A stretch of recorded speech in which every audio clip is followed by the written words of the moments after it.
Hey y'all, B-Dog Jr. back with you. Check this out. Hold on, let me put y'all on the tripod. This is my new Rock Island Armory 45 caliber commander size 1911. I'll show you guys and make sure that we're unloaded here. There's no magazine in there. Chamber is empty. These guns are made in the Philippines. I'll show you the stamp on the bottom there. They import them into the U.S. I think the name that they go by under the Philippines is Armscor. And I just put the safety on. Don't need that, it's unloaded. But we call them Rock Island Armory. Here in the USA, you can see right there, used to be a stamp on it at one time. My son bought this gun used, and somebody had taken that stamp and rubbed it off with some type of chemical, probably MEK or something, methyl ethyl ketone. Put the hammer down. Go. Beautiful gun. Yeah, my son bought it, and he sent me a picture of it, and I really liked it from the moment I saw that picture that he sent me. And I didn't say that to him, but you can see I put some sight paint on the front sight. I use this glow-in-the-dark paint I got from a gun store, because it didn't have any type of markings on that front sight, and the rear sight doesn't have any markings on it, so it works out pretty good. Gives it a nice sight picture with no markings on the back sight. It's pretty cool though, I like it. Anyway, my son had got it used from a pawn shop, and it didn't come with any type of manuals or anything. You can see it's missing a screw. But it's a beautiful example of a 1911 commander size. And it's got the bull barrel. It's got a nice crown on it there. I'll open the chamber up. Yeah.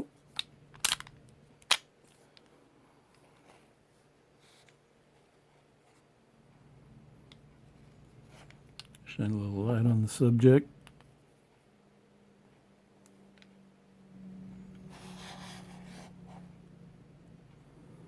Anyway, this bull barrel doesn't break down the same way that the traditional 1911s break down. You can see this Springfield over here. This one's unloaded as well, by the way. Let me take these pins out of here.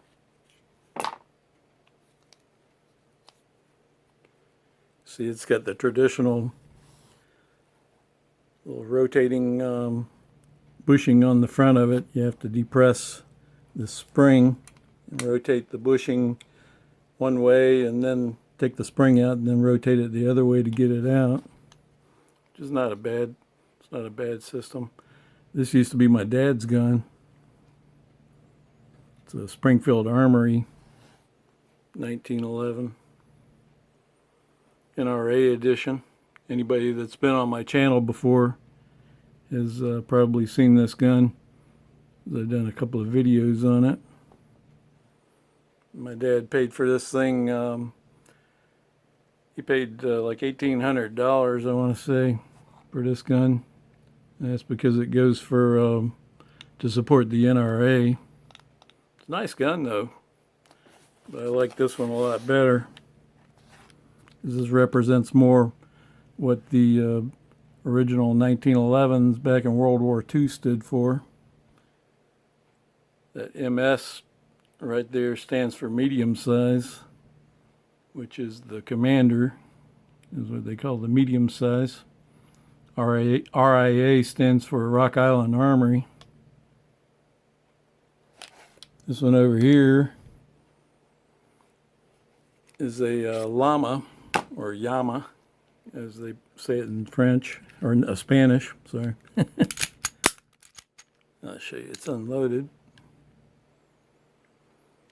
This is a 380. Both of these are 45 caliber.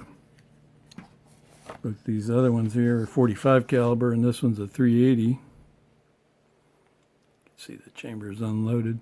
This one does have the traditional system on the front, just like the Springfield does for disassembly. You have to rotate the bushing on the front, or you depress the spring and rotate the bushing just like you do on the Springer. Anyway, they're all nice guns. But my son didn't really care for this rock too much, so he wound up selling it or trading it for another gun. And I happened to ask him about it one day, and he said, "Oh, I already sold that gun, or I traded it or something." And I said, "Well, shoot, man, if you had it, if you still had it, I would trade you the Springer for it, you know." Springfield. And he said, "Well, maybe I can get it back. We'll see." Anyway, he wound up buying it back, and he gave it to me right around my birthday, so I consider this a birthday present.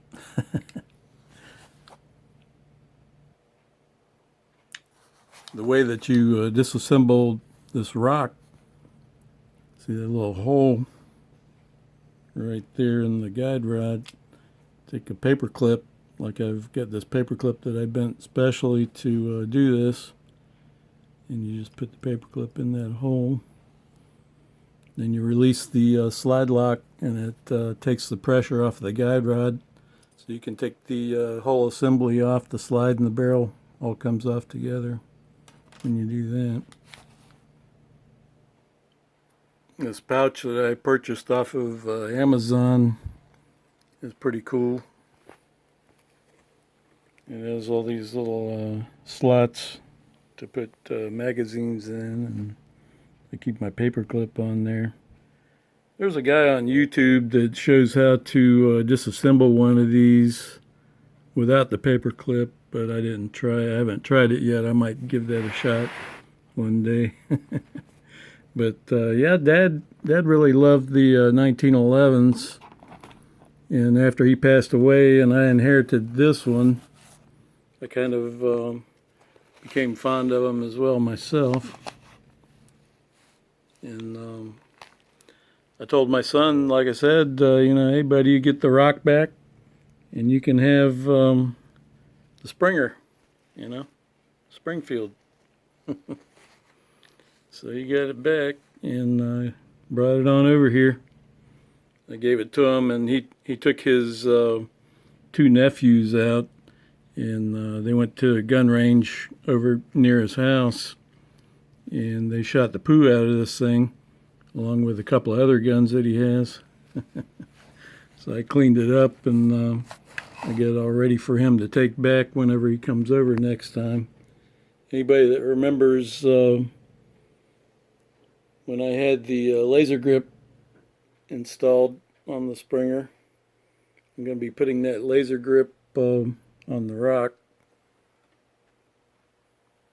I already checked to make sure it fits, and I got some new grip screws for it as well, because it's missing that one screw there.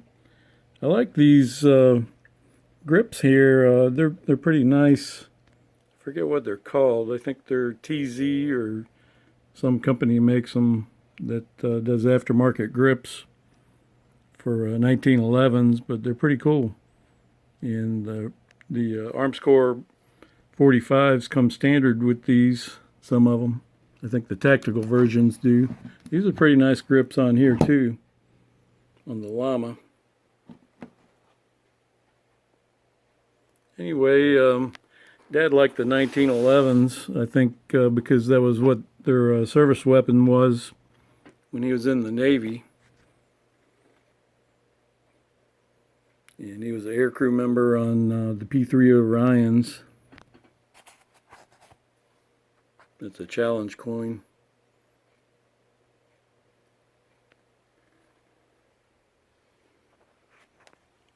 Before the P-3 Orions, he was a crew member on this airplane here, the P-2V-7 Neptune.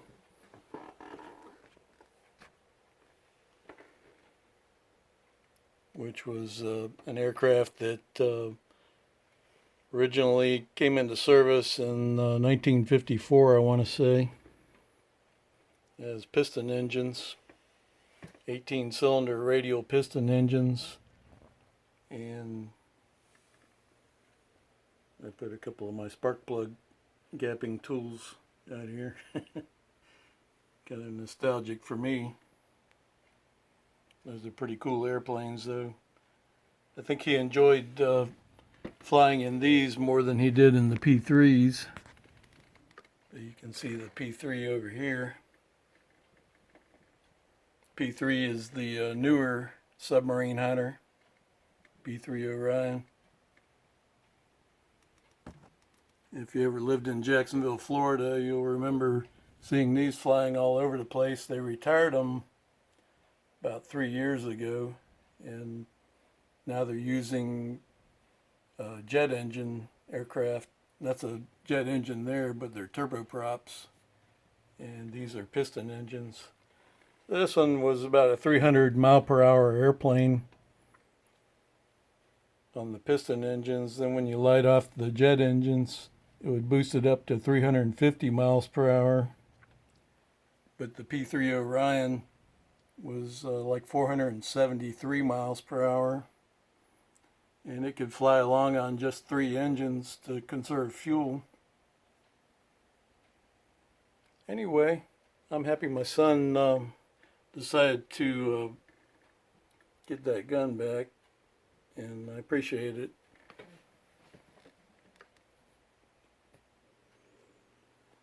Thanks a lot, buddy. I really like the rock. And you can come on back over and pick up the Springer anytime you want it. I got it all cleaned up and ready to go for you, so you guys can go out and shoot it some more. Hey, y'all, everybody take care and have a good Tuesday. This is B-Dog Jr. We over and out.